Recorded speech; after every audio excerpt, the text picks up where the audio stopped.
How does training affect performance? And in this podcast, we will be looking at progressive overload, specificity, reversibility, variety, training thresholds, and warm-up and cool-down.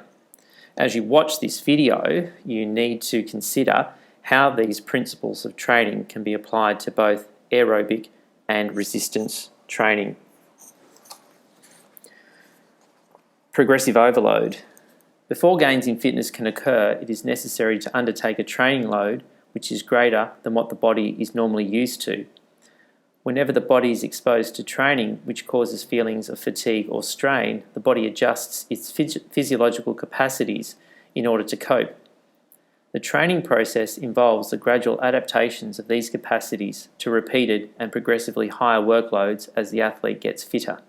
In other words, the intensity, duration, and frequency of exercise should be above the training threshold and gradually, but progressively, increased as the body adapts to the increasing demands.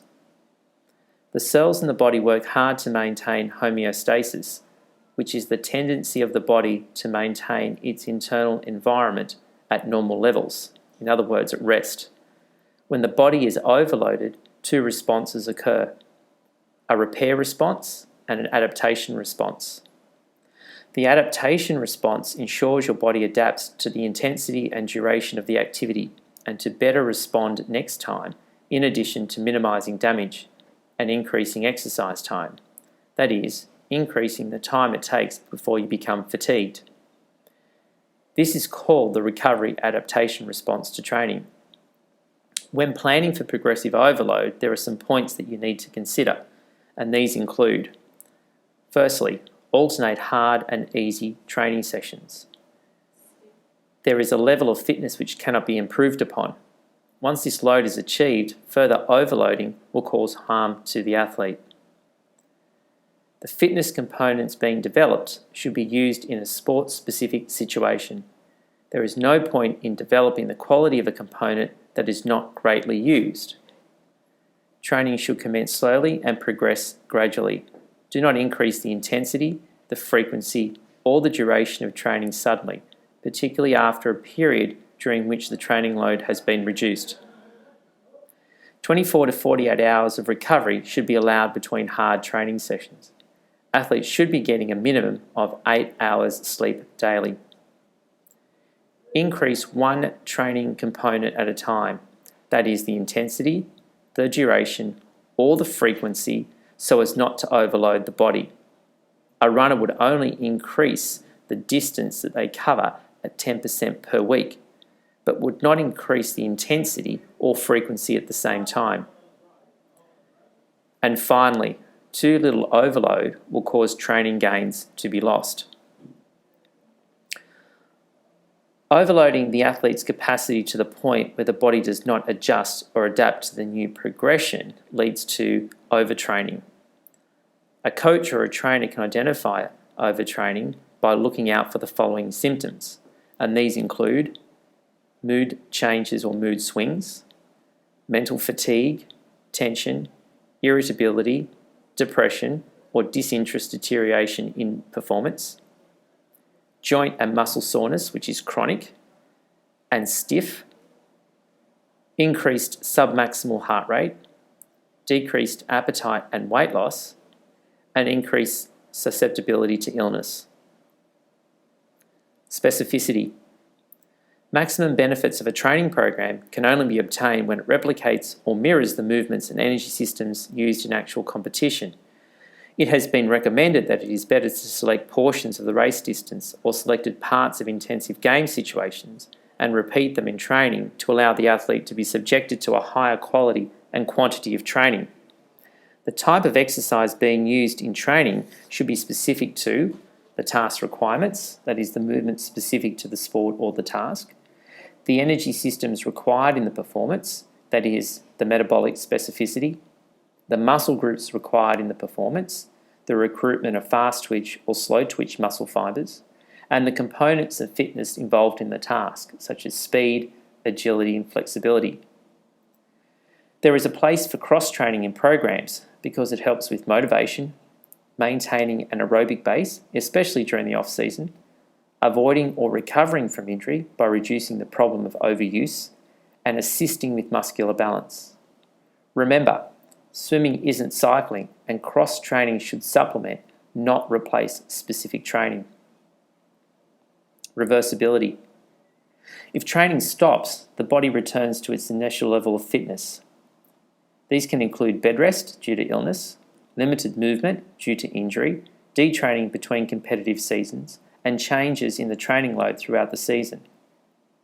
3 weeks of complete bed rest will result in a 25% reduction in maximal oxygen uptake. This takes approximately 4 to 6 weeks of retraining to recover.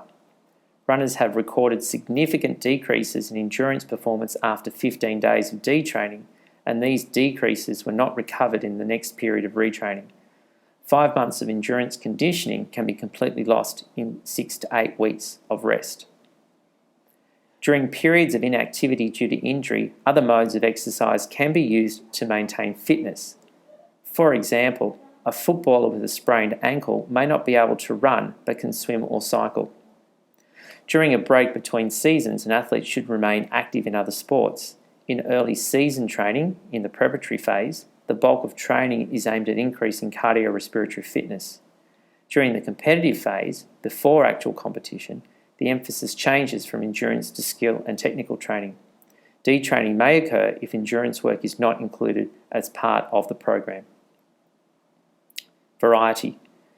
Variety is an important consideration for all athletes as it helps to maintain motivation and make training fun. Endless hours swimming laps can become unmotivating, and variety in a training program will assist in improving performance. Variety may assist in increasing tolerance to training, increasing responsiveness to training, and recovery from training and competition.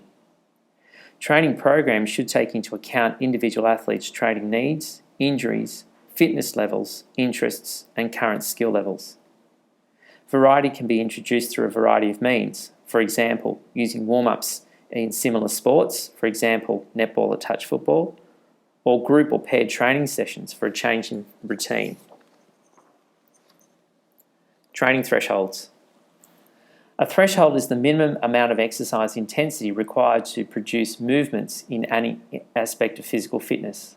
The lowest level at which we can work and still make some fitness gains is called the training threshold, or where it concerns developing aerobic fitness, the aerobic threshold. Thresholds are determined by work intensity, which can be calculated using heart rate. A person's maximum heart rate can be estimated by using the formula 220 minus your age. When a person's working heart rate is at a level of intensity higher than the aerobic threshold but lower than the anaerobic threshold, they are working in the aerobic training zone.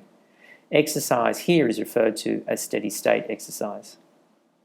When we increase the intensity to the point that the body produces ATP in the absence of oxygen through anaerobic glycolysis, we are training at or above the anaerobic threshold, and lactic acid starts to accumulate in the bloodstream and working muscles. Working for periods of time at or above the anaerobic threshold will increase the time to lactic acid accumulation and therefore increase an athlete's tolerance to the effects of lactic acid. How much lactic acid is produced will depend upon the athlete's level of fitness and the relative size of the muscles used in the activity.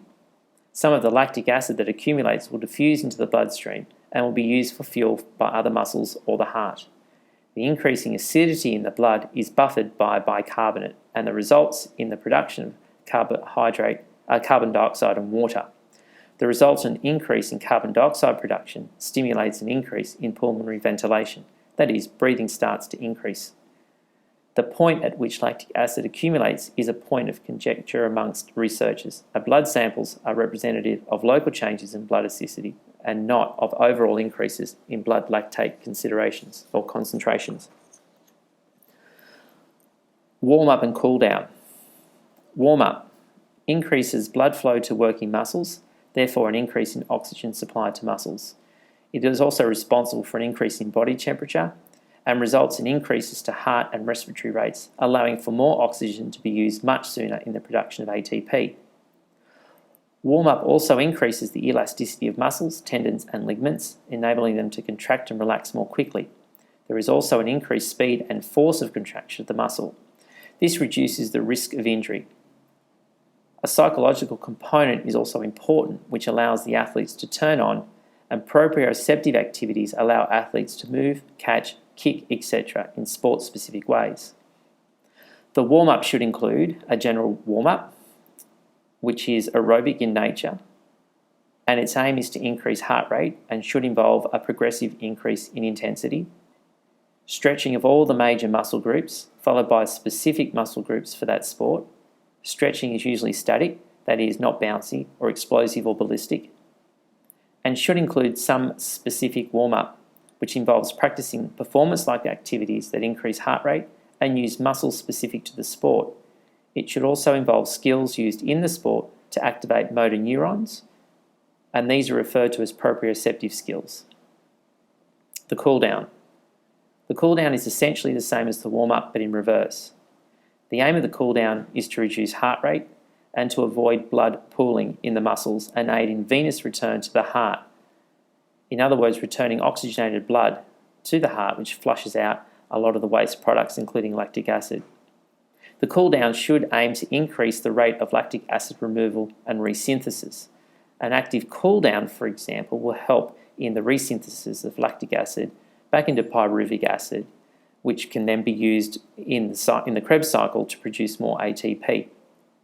And the cool-down should include a period of stretching to enable muscles to return to their normal lengths.